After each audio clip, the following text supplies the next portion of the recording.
Spiritual and rich? Can you be both? Actually, you can have it all. You can be gloriously happy. You can be in bliss. You can be completely spiritually awakened, enlightened, self-realized. And you can have all the material wealth you desire. You can enjoy everything this planet has to offer. And that sounds like a dichotomy. That sounds like there's some conflict there, but there's not. You can be spiritual and rich, and today we're going to find out how. First, what gurus don't want you to know about spirituality? And actually, what gurus maybe don't even know about spirituality?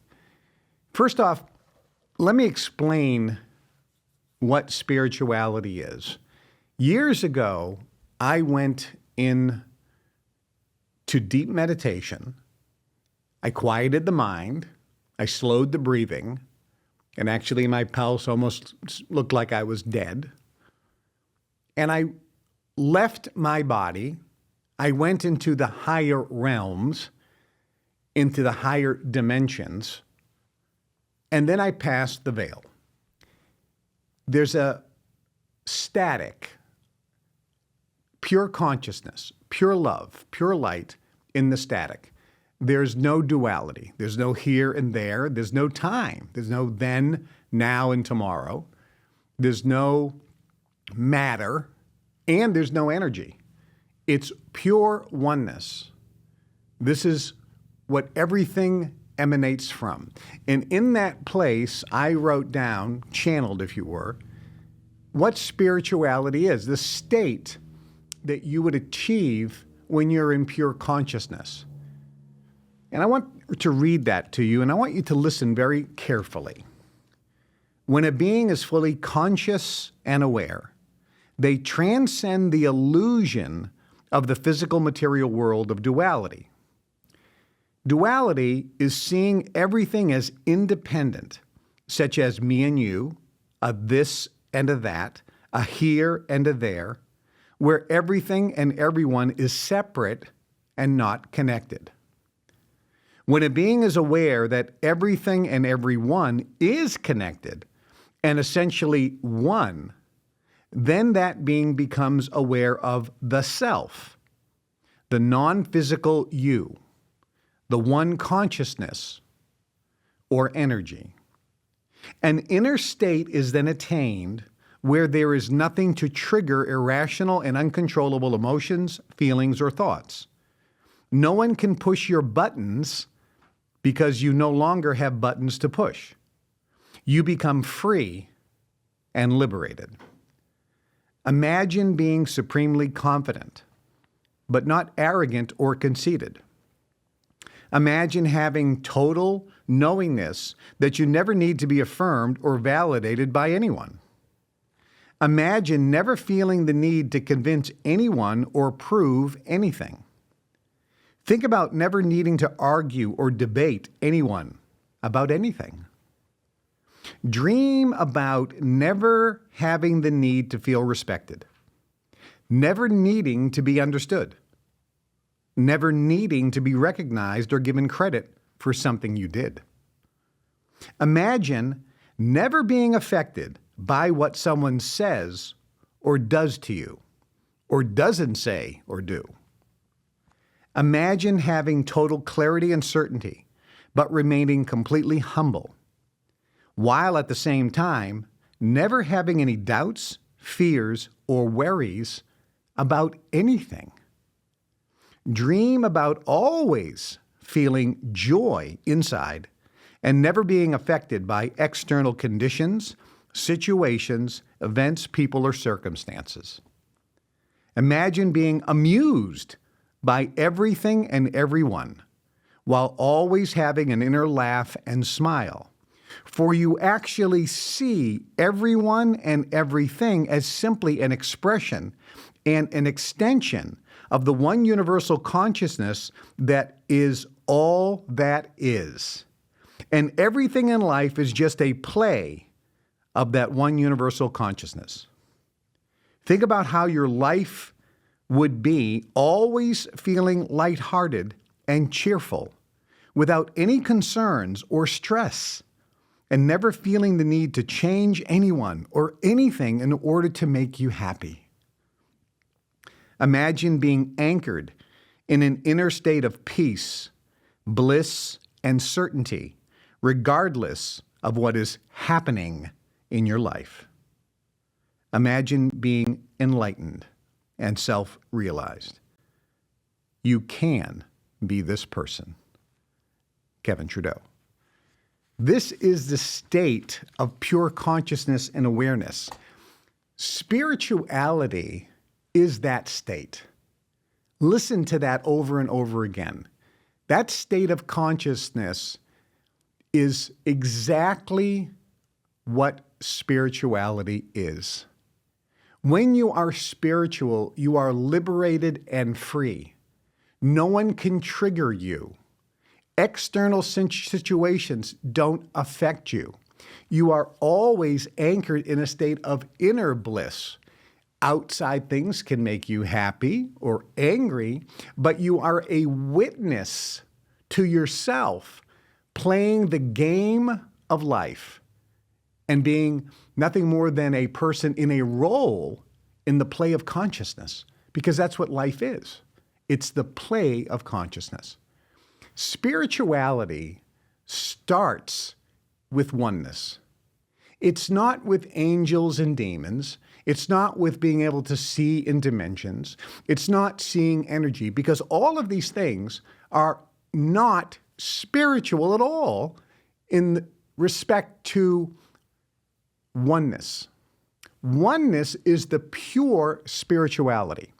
Everything other than oneness, that person did this, that person did that, they disrespected me, they hurt me, they need to apologize, I need to forgive someone, I need to learn forgiveness.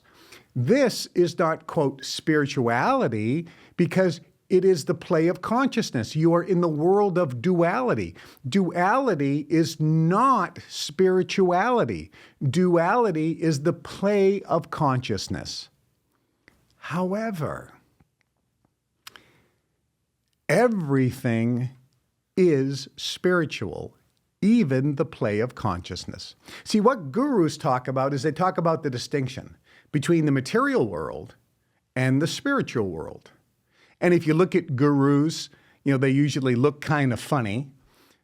Some famous ones, Sat Chit Ananda, who was the guru who blessed Woodstock, the Swami who started Transcendental meditation, where the Beatles went to, Swami Baba Nityananda, who started the Siddha Yoga movement, and his predecessor, or actually his next person in line, his successor, was Swami Muktananda, and his successor was Swami Guru Mai, or Guru Mai. These are gurus or swamis, and they're all from India, if you notice.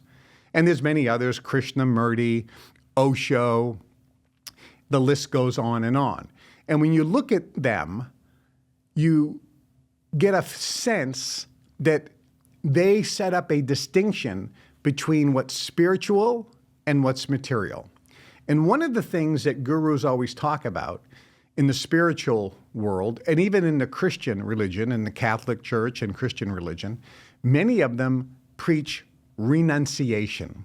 You need to renounce the material world if you want to be spiritual. You have to pledge celibacy because you have to renounce physical pleasures, because that's not spiritual. Eating good food, drinking alcohol, having sex and enjoying sex, that's not spiritual. Seeking money, trying to make money, starting companies, getting big houses, driving fancy cars, jewelry, nice clothes, traveling around the world, that's not spiritual. And many spiritual people put ashes all over their face because they're showing that they're renouncing the physical world because they're so spiritual. Think about it this way. There is a oneness. that oneness is one. There's no time, energy, space, or matter. There is no duality. There's just one. The scriptures say, in all religious, by the way, all religions, that the one became the many. And thus the illusion of duality. They created Maya, which is illusion. And there was a veil. And the veil, you can't see beyond the veil, so you are trapped in the illusion. It's the Matrix.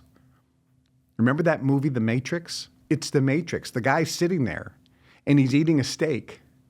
And he says, I know this is not real. I know this is nothing but an illusion, that it's a fantasy, that it's something created in my mind, but it tastes so good and it feels so real. But I know it's not real because I've been outside the Matrix.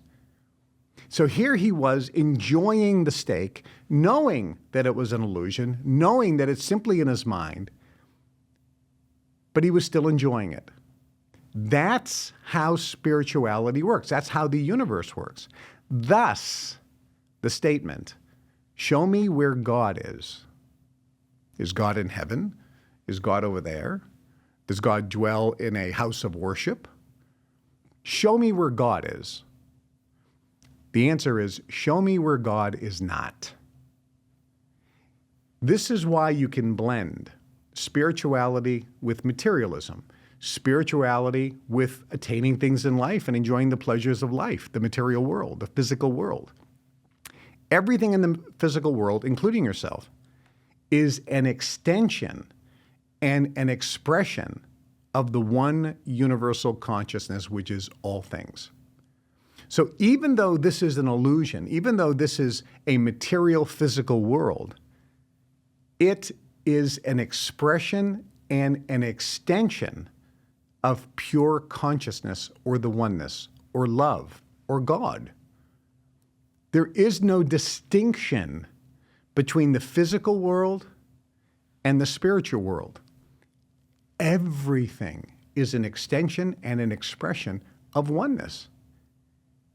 The greatest enlightened masters have said you can reach enlightenment by being a husband or a wife, by raising children, by being a farmer, by being a business owner, by making lots of money, by being an artist, by being a peasant.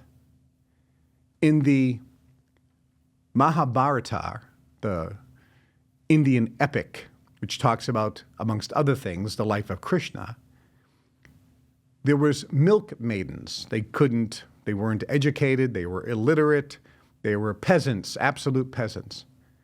But they were joyful about Krishna as the incarnation of Vishnu, as the legend goes. And they attained complete enlightenment by doing nothing more than what they were destined to do on this planet, which was be milk maidens, peasants. You can achieve enlightenment and spirituality by doing anything. You don't have to go into the forest for 7 years. You don't have to live in a cave. You don't have to wear Indian garb or let your hair grow or get a beard. You don't have to chant. You don't have to meditate. You don't have to do yoga. You don't have to go to church every Sunday. You don't have to go to Mass every day and take communion. You don't have to do all the sacraments. You don't have to do all the mitzvahs if you're a Jewish person. You don't have to go to mosque and pray 5 times a day and aim toward Mecca. These are all wonderful rituals, by the way, that help you remind yourself that we live in Maya and there is a oneness. It helps to remind you that you're in the matrix, that you're in the play of consciousness. But those rituals themselves do nothing to enlighten you, to put the light on so you can see who you really are and what everything really is. Enlightenment is removing darkness. A guru is somebody who removes darkness. They put the light on. They enlighten you. You go into a dark basement and it's dark, the lights aren't on, and you're looking around And you're confused. You bump into something and you go, what's that? What's that? You're confused because you can't see. The lights are off. And you look into the corner and you see some shadow and you're thinking, oh no, it's a snake. There's a snake coiled up in the corner. And then someone comes and turns the light on. And now you see that that snake is just a rope coiled up in the corner. You see what's really there. That's what enlightenment is. Enlightenment means you see what's really reality.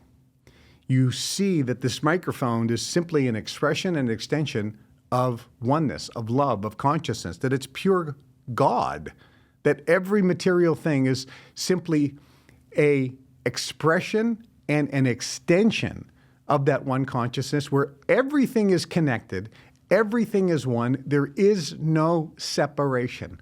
And there is no separation between you and I. Thus, in India, the phrase namaste, which means the divine light in me bows to that same divine light that is within you. We are one. And as Muktananda said, the great Swami, God dwells within you as you. You are an extension and expression of the one universal consciousness, which is all things. And even Jesus said, the kingdom of God lives and dwells within you. Look within. This is where spirituality is. This is where pure consciousness is. This is where pure love is. When we start understanding that there is no distinction between being spiritual and being, quote, material, with one simple distinction, and we'll talk about that in the next segment. One simple distinction, but that everything is an expression and extension of that oneness. Now we start becoming a little more enlightened. We begin to realize the self, the spiritual nature that we are. Many people think that we are physical beings that do certain things and have spiritual experiences. No, we are spiritual beings that are having a physical experience, a human experience. Does that make sense? We're in the matrix. Spirituality, when you are free of all the things that trigger you, of all the things that key in, of all the things that get brought to surface that make you feel bad, when your buttons get pushed, you are really in the matrix. And I want you to think about it this way. I want you to imagine that there's a football match going on. In Europe, we'll call that football. In America, we'll call it a soccer match. And there's a game going on. I want you to imagine you're one of the players and you're one of the star players. You're in the game. You're on the field in the game. So imagine that you're in the game, you're playing in the game. Everything is real. You want to win. They want to win. You're fighting. You have emotions. You're dealing with your physical body. You're in the game. It's all you think about is the game. You think about winning the game because you're 100% dialed in and focused on that game. Nothing else matters. You are in the game. Then I want you to imagine that you're a player, but you're a second or third string player. You're not going to play in this game. You're on the sidelines and you're watching the game, but you went to practice, so you're engaged in the game as well, but you're not engaged as much as the player. Correct? Now I want you to imagine you're one of the fans in the stands. You paid money, you went there, you got all dressed up, you're hooting and hollering, you follow the team. You're engaged in the game, but as a spectator. You're engaged a little less than the person on the sidelines and much less than the person on the field. Now I want you to imagine that you're a fan watching at home. You still like the game, you're interested in the game, but you're home watching the game. You're not as fanatical as somebody who's actually gone to the game and in the stands, and certainly not as engaged and fanatical as one of the players or one of the players actually playing the game. Now I want you to imagine that you have no interest in the game. You're not scheduled to watch the game. You don't even know the game is on. You don't even know anything about the players. You don't know about the game. You don't know about the importance of the game. You don't even know there is a game. And you're doing something else. You're completely not engaged. This is how we deal with duality. Most people go through life on the field, physically engaged, and they believe that reality is what you're dealing with. You don't know you're in the matrix. You're not a witness or an observer to your life engaging in the matrix. Pure spirituality is when you're in the matrix and you're eating that steak and you say, as that man did it in the movie The Matrix, I know this is an illusion. I know it's not real. I know it's nothing more than something I'm imagining in my mind, and it appears to be real and it seems to be real. And I know it's not, but I still enjoy eating the steak. Spirituality is freedom and liberation from any of the emotional ups and downs or things that make you feel uncontrollably and irrationally bad. That's pure spirituality, where you see everyone as the same as you and that you're all connected. And you have pure and unconditional love for everyone. The highest levels of spirituality, the highest level is two things. Knowing from a personal experience, not belief, not analytical, but knowing because you've passed the veil into the oneness, knowing that everything is one, having complete realization, experiential realization that everything is one. And secondly, loving everyone without condition and without exception.